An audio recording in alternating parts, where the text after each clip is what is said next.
And this is Mick, the Doctor of Digital. And welcome to Music 101. Music 101 is created to empower music itself and legendary icon in the music industry.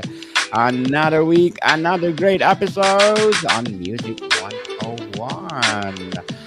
Mr. Mick, Yes, how are you, indeed. sir? I'm doing fantastic and hope you are too. Good to see you again, my friend. Yes, indeed. And what is the one through American art? Yes, that can't be anything else but jazz. And so I'd like to try to introduce that because this is a subject I can hardly agree with. It's my wonderful college days in Professor Javik's class learning the history of jazz, to disputing with some French students of mine who contended that jazz was French. This is a subject close to my heart.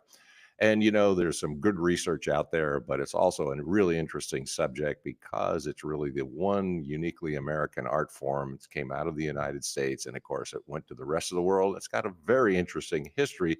So I'd even say there was a time when jazz ruled the world. It's America's one true art. And so we'd like to see what happened because it's not as popular as it used to be. So it's kind of on the margins these days. However, there are some crossover artists, but more or less, we should look back at a time when it was the music of the entire world. So there was a time when jazz was the dominant form of popular music, could be heard emanating from radio stations, jukebox, nightclubs, and concert halls throughout the world. From the era of the flapper to the beatnik epic, jazz ruled. But what ended the music's 35-year reign was a seismic event called rock and roll, which was embodied in the mainstream by the hip gyrating antics of a certain Elvis Presley, the crown king of a genre that initiated a cultural and musical tsunami that swept all other forms of music away into insignificance. In conclusion, it was the rise of rock and roll that led to the demise of jazz. Oh, just tsunami. I like that, Mr. Mick. How did jazz come to rule the world? Well, for an answer to that, we have to travel back to America in 1920. World War I had ended 2 years previously, and the jubilation felt that the prospect of peace was combined with an economic boom and a post war optimism that dovetailed with the younger generation's desire for greater personal freedom. But the prospect of living a life defined by carefree hedonism was quickly quashed by the U.S. Congress, which embarked on a new war. This was a different kind of conflict, a moral crusade that targeted one of humanity's main vices. On January 16th, 1920, the Volstead Act was passed, declaring a war on alcohol, prohibiting its manufacture, sale, transportation, consumption, and importation in a move to reduce crime, violence, and poverty and improve the American equality of life. But history and human behavior shows us anything that is prohibited, talk to any teenager, and we know this, instantly becomes more desirable. And so, inevitably, prohibition, as it became to be known, proved to be the catalyst that resulted in a proliferation of bootleggers and organized crime rackets that profited during prohibition's 13-year duration. No sooner had the implementation that illicit alcohol serving clubs called speakeasies began springing up in abundance. At these dens of iniquity, as the Puritans called them, booze could be obtained, and if you had the money, you could drink freely until closing time or until the police raided. Of course, entertainment was needed for these joints, and no music was better suited to this new age of wild hedonism than jazz, an exciting, freshly minted form of syncopated dance music, the love child of ragtime and European marching band music, first created in southern bordellos at a time when young urban Americans, both men and women, the latter having been granted the right to vote in 1920, wanted to express their personal freedom and flout their sense of individual liberty. Jazz was their preferred choice of music. Jazz music was then the soundtrack to a revolution, or at the very least, a rave up. In conclusion, jazz was the music of liberty, revolution, and raving. Indeed, let's give an applause for the jazz, Mr. Mick. And how did jazz evolve during the problematic years of World War II? Well, we have to talk about how jazz influenced everything. a little bit first.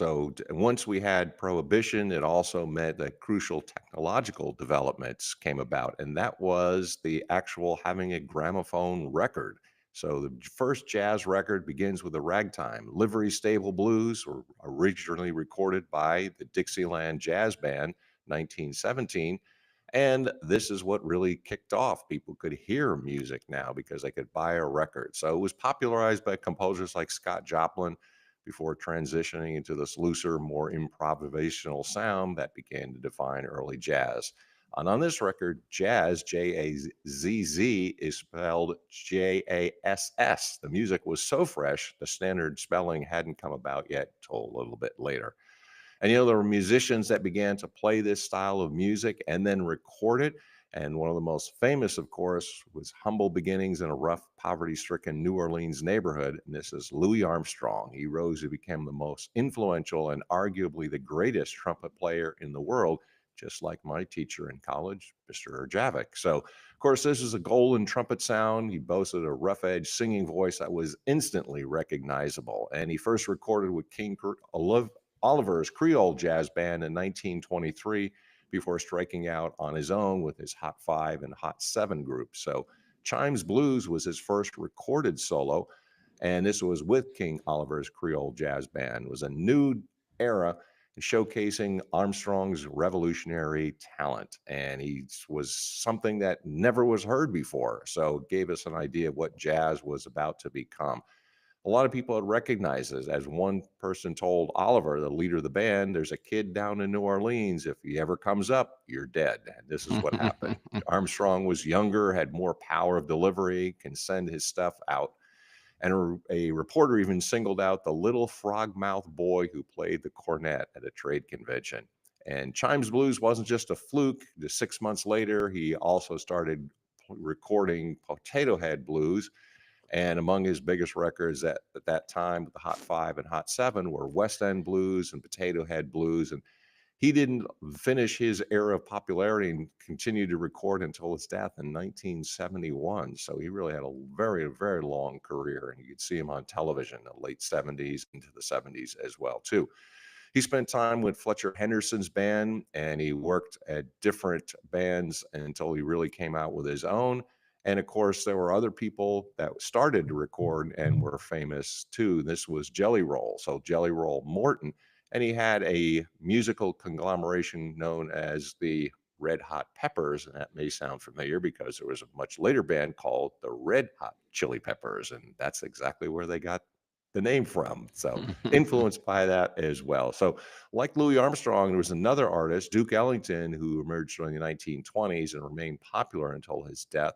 But it was a very suave and urbane type of sound. And Ellington's music mirrored his personality. His fame spread after the orchestra became a house band at Harlem's famed night spot, the Cotton Club, in 1927. So a key tune is something called the Mooch, and that was something that he popularized. And there are all kinds of musicians who jumped on. It was kind of a time that was really racially open because we had black and white artists who were very famous during that time. So we can also mention Bix Beiderbecke and Paul Whiteman, who recognized the music and also had a signature tune. Bix Beiderbecke, for example, Singing the Blues in 1927. And he brought his own distinctive introspective style to jazz with Singing the Blues. And then Paul Whiteman's signature tune was Rhapsody in Blue. This is interesting because it was actually composed by George Gershwin, the famous songwriter, premiered in 1924, and it had Gershwin on piano. So it wasn't a traditional jazz recording, it was a commissioned concert piece, but it became Whiteman's signature tune due to its massive popularity and association with his band. Paul Whiteman, in fact, was dubbed the king of jazz and one of the most commercially successful orchestras of the 1920s, featuring a polished symphonic sound over the raw improvisation of early jazz. And it kind of shows that jazz was very adaptable and all kinds of artists had contributions to make. So, very diverse style of music, appealed to all kinds of people of all races. In conclusion, jazz celebrated the American embrace of racial harmony between whites and blacks who enjoyed contributing to the same genre of music. Yes, indeed, Jazz. Thank you so much for contributing another masterpiece in the music industry. What pop vocalists began to thrive and prosper? Well, we ought to say something about this period of the jazz age, and then the jazz age ended. And what really stopped that was the Great Depression in 1927. So, really, what had happened, it became the end of the so called jazz age of the 20s. And America was in this deep spiral of depression that ravaged the entire nation. And so these big bands were hard to keep together because they couldn't afford it, and the Great Depression really had a huge impact, and it lasted 10 years. But the jazz music then was mostly upbeat, targeting the feet rather than the head. And even though this was a time of somewhat depressed, it also was very famous because people liked it during the swing era. So was the jazz era ended and we got into the swing era. So the swing era began pretty much right from August of 1935. Relatively unknown claret player called Benny Goodman took his band to Los Angeles's Palomar Ballroom and brought the house down with these hot syncopated arrangements. And with this new marketing tool called radio, Goodman began selling records in large quantities, and soon after he was crowned the king of swing. So he didn't originate big band swing, but this was really what got the swing fever across the country because then it could be recorded and then played over the radio. So had all kinds of swing explosion that happened at that time. Benny Moten was a pianist who began his recording career in the 20s, and it brought in somebody at that time. He recruited a young pianist called Bill Basie and brought in a bassist to replace a departing tuba player, of all things. Even though it seemed minor, the band then revolutionized the sound and a wider context, replacing the jaunty seesaw like 2/4 stomp meter that had been a defining characteristic of ragtime and early jazz, and then a smoother, refined, more elegant sound. And it caught on. And this guy, Basie, now known as Count Basie, would go on to explore and refine with his own group as the 30s progressed. In 1937, his sound also then was very popular with recordings like 1 O'Clock Jump and Jumpin' at the Woodside. So the original jazz aristocrat, Duke Ellington, was big into the 20s and into the 30s as well.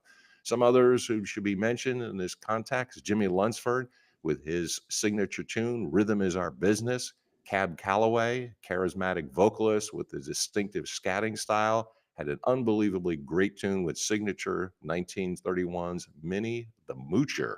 And we have Earl Father Hines, who was a dexterous pianist with an ornate style, who also was a big influence on this later star, Nat King Cole, who also was my parents' favorite songwriter in the 50s. So this was also important was should mention Chick Webb. He had a young singer, Ella Fitzgerald, who also went on to form a stellar career. So you may have heard her song, and I remember it when I was a kid, the first time I heard it, A Tisket, a Tasket, her signature tune. True. Great song. So, we have all kinds of artists like Benny Goodman. There was also Artie Shaw with a reading of Cole Porter's immortal Begin the Beguine, which is a stateside hit. Another swing clarinet player was Jimmy Dorsey, who also went into the 1950s, and he featured a young Elvis Presley on his show. It was his first television appearance, as a matter of fact. Some other vocalists, Kay Weber, she was a vocalist and a female singer at the time and very famous. We had Glenn Miller with his signature tunes, and he had a number of them: Tuxedo Junction, Chattanooga Choo Choo. And we have Glenn Miller, who also then had some vocal contributions, some others from the Four Modernaires and others, who was also featured in some films. So, in conclusion, jazz during the swing era was the most popular form and time of this music. And that's when we get into the problematic years of World War II. Indeed, the most popular music at that time.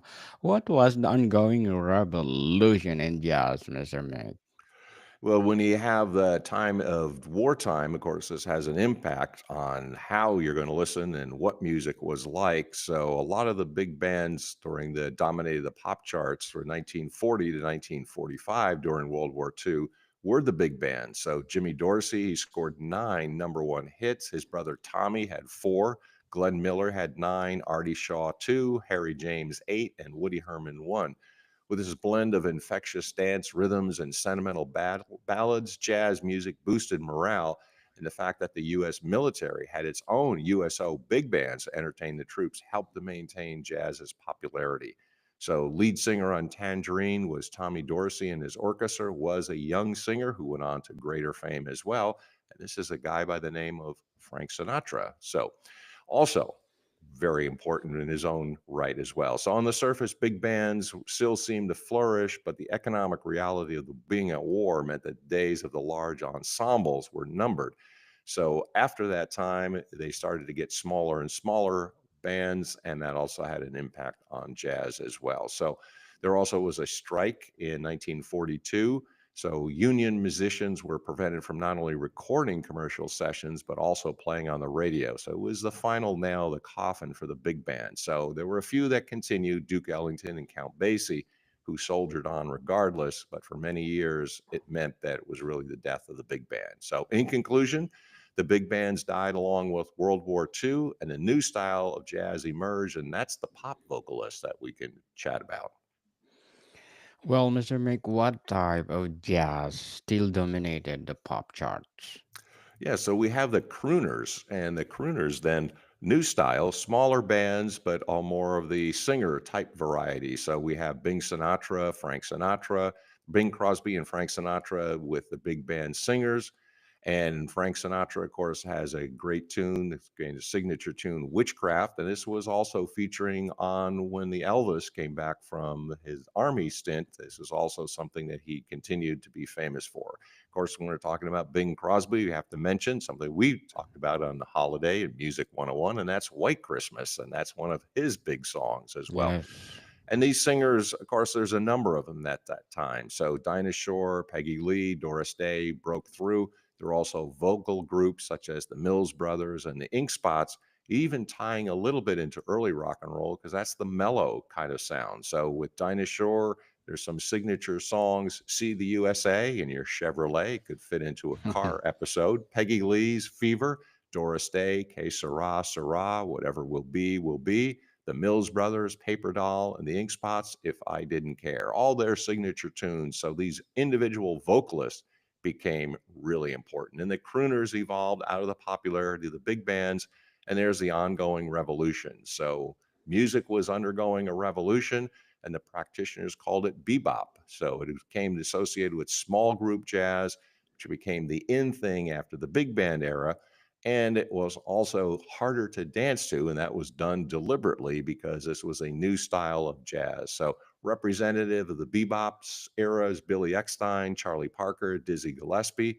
And so, for example, with Dizzy Gillespie, it's a song, I don't make these things up, but it's Ooh Bop Shabam. So, it was also a very different style. And jazz became an intellectual art. So, it was really appealing to the head rather than the feet at this time. And bebop proved too difficult and avant garde for the ears. So it was not a dance style of music, but we have some really impressive artists that came about at that time. A young trumpeter called Miles Davis, who apprenticed to both Charlie Parker and Dizzy Gillespie, who fell under bebop spell and started making his own records. The representative song of Miles Davis is Now's the Time in 1945. And it's a Parker composition, but it's also recorded by some others. And we have some other pianists, composers who are well known. Thelonious Monk, his signature tune, Round Midnight. And the advent of the long playing record in 1948 aided the evolution of bebop, allowing jazz musicians to play much longer, more ambitious pieces that featured extended passages of improvisation. So while the major labels were suspicious, a lot of small independent companies grew up at that time and spread the bop gospel, among them Blue Note and later Prestige, Riverside, and Verve, all which built up impressive catalogs. So more intellectual, but it was a type of jazz, as we are asking, still dominated the pop charts, and that was these individual singers.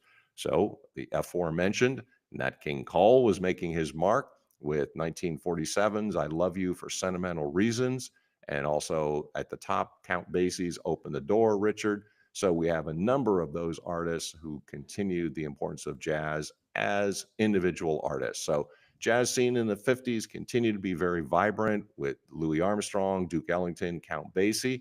and of course, these individual singers who were really important. So, in conclusion, the 1950s jazz scene was characterized by both bebop and a more accessible sound that led the vocal pop charts. Bebop Shebang. Thank you so much for entertaining us. What then was the cool jazz for the late 1950s? So while bebop was still the hot currency, Miles Davis, having felt he had reached a creative dead end with bop, came up with the concept of cool jazz, which was a less intense take on bebop, as evidenced by a series of singles for Capitol that eventually were collected and released as the game-changing 1957 album Birth of the Cool. It was a groundbreaking record that signposted the whole West Coast cool school movement that was popular in the 50s. Principal exponents of cool jazz included musicians like Stan Kenton, Jerry Mulligan, Stan Getz, and Dave Brubeck. So, signature tunes: Stan Kenton, Artistry in Rhythm; Jerry Mulligan, Walking Shoes; Stan Getz, The Girl from Impanina, and the lead vocalist there is Astrid Gilberto. Dave Brubeck's, of course, a classic Take Five, and a final example from Miles, Boplicity. So, in conclusion, Davis and the West Coast exemplified cool jazz. Yes, Mr. Davis. Thank you. On the other hand, what happened in New York and hard bop? Yeah, so a different style. While California was the capital of cool jazz, New York became the foundry where hard bop was forged, and hard bop had a much more heat and intensity than the West Coast sound, and a variant of the bebop that drew on blues and gospel. The architects of hard bop included Horace Silver, Art Blakey, and the signature tune of Horace Silver and Art Blakey, co-founders of the Jazz Messengers, is The Preacher. While Silver left to pursue a solo career, Blakey took over leadership of the group and became its vibrant horn-laden sound, powered by thunderous polyrhythms, came to define the essence of hard bop, arguably the most dominant and popular form of jazz music in the 50s. After Horace Silver left, the hard bop signature song of Art Blakey and the Jazz Messengers became Moanin' from 1958. Though crooners dominated the U.S. pop charts in the first half of the 50s, some of them, Nat King Cole, Tony Bennett, and Frank Sinatra among them, had jazz origins or sensibilities. Of course, there was a bonanza of female jazz singers who were thriving during this time as well. They were refugees from the big band age, including Billie Holiday, Ella Fitzgerald, Carmen McRae, Anita O'Day, Helen Merrill, and June Christie. Fitzgerald is mentioned previously, but the signature songs of Bennett, Holiday, McRae, O'Day, Merrill, and Christie can be identified. Tony Bennett, of course, I Left My Heart in San Francisco; Billie Holiday and her classic Strange Fruit; Carmen McRae's Skyliner; Anita O'Day, Sweet Georgia Brown; Helen Merrill, You'd Be So Nice to Come Home To; June Christie, Something Cool. So from 1953 onwards, Sinatra made a remarkable transition. A Bobby Soxer's icon in the previous decade, in the 50s, he'd reinvented himself as a mature deliverer of sophisticated pop jazz at Capitol Records, where his voice was framed by slick charts from arrangers Nelson Riddle and Billy May. Sinatra's repertoire consisted of finely crafted songs written by master tunesmiths whose work was hailed as the Great American Songbook, namely the Gershwin brothers, Cole Porter, Irving Berlin, Rodgers and Hart, and Harlan Allen, Arlen, to name a few. The cache of material, eventually referred to as standards, was also taken up by most bebop musicians who would use the songs as vehicles for improvisation. Signature song of Frank Sinatra from this period was Capitol Records era 1953 onward, I've Got You Under My Skin. Arranged by Nelson Riddle, this 1956 recording perfectly encapsulates Sinatra's mature pop jazz style with its swinging rhythm and impeccable phrasing. There's no better interpreter of standards, especially ballads, than Miles Davis, whose fragile tone had a haunting beauty to it. This major breakthrough in Miles's career came when he appeared at the 1955 Newport Jazz Festival, delivering a mesmeric performance that led him being signed by Columbia Records. At Columbia, Miles took modern jazz forward with a quintet that included saxophonist John Coltrane in its ranks. Coltrane, too, was an innovator and pathfinder, and the 50s became the 60s. He would go on to make as big an impact in jazz as Miles. So, for songs to listen to, Representative Blue Train was recorded At this time, signature song of John Coltrane from this period was Miles Davis's first great quintet, Is My Favorite Things. They're recorded after his tenure with Miles. This modal jazz masterpiece marked Coltrane's transition to his own pioneering sound, much like Miles previously. In conclusion, New York and hard bop was associated with both vocalists and jazz instrumentalists. Yes, indeed, New York and hard bop.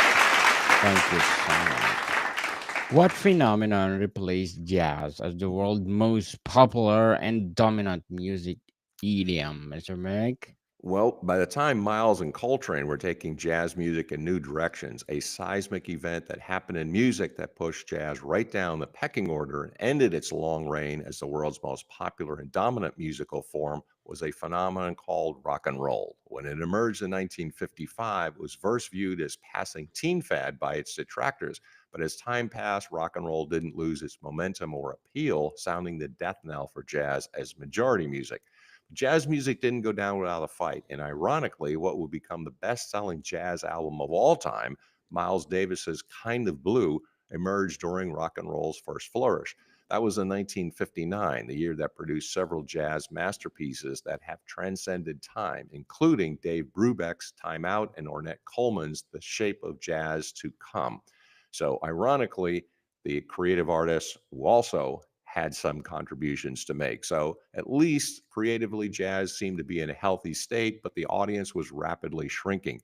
It shrank even further in the 60s, mainly due to the advent of the Beatles and the British invasion, and it spawned a plethora of pop sounds adored by screaming fans. Jazz mainstream popularity was further weakened by the rise of avant garde jazz, which dispensed with orthodox melody, harmony, and structure, and of course, hard to dance to and not as popular. And yet, we have some main architects that should be mentioned: Ornette Coleman, Cecil Taylor, John Coltrane, and Albert Ayler. So, Ornette Coleman's Free Jazz is a great example of this from 1960. Cecil Taylor's Unit Structure, 1966. John Coltrane's Ascension, 1965. Albert Ayler's Ghosts, 1965. In conclusion, each of these works exemplifies the free jazz movement pushing the boundaries of melody, harmony, and structure. So let's talk about the 1960s, Mr. Mick. What happened by that time? Yes, and during that time, of course, the proliferation of flamboyant psychedelic rock acts, Jimi Hendrix, The Doors, Jefferson Airplane, et al., all drove another nail into jazz coffins. Jazz clubs were closing down, and bebop, once the epitome of modernity, was now passe. So, what was a jazz musician to do? The answer was to plug in and embrace the zeitgeist. And that's what the ever changing Miles Davis did with his revolutionary jazz rock manifesto, Bitches Brew, in 1970. It led to a whole host of jazz musicians who followed in his wake, giving birth to fusion and influential bands such as the Mahavishnu Orchestra, who I did see in Los Angeles, by the way, also appearing with that with the rock guitarist Jeff Beck, and he's gone. But we also had bands like Weather Report and Return to Forever. Though fusion helped to revive jazz and incredibly popular for a while, by the late 70s, it was in terminal decline. Signature songs of these major jazz fusion bands, the Mahavishnu Orchestra, Meeting of the Spirits, Weather Report, Birdland, Return to Forever, Spain. And in conclusion, each of these tracks showcases the virtuosic energy and genre blending essence of 1970s jazz fusion. Indeed, and we want to thank you for the 1960s era. How we conclude this, Mr. Mick, looking at uniquely American art from jazz. Yeah, so there's been some crossover artists since then, and there certainly jazz is still a very vital part of music, though it no longer rules the world. It's still a profoundly influential form of music, and there are some young folks who come around and mixing genres that make it very interesting as it continues to evolve. So, a myriad hip hop acts that sample jazz records in the 80s and 90s have brought a newer, younger audience back to jazz, which bodes well for the future.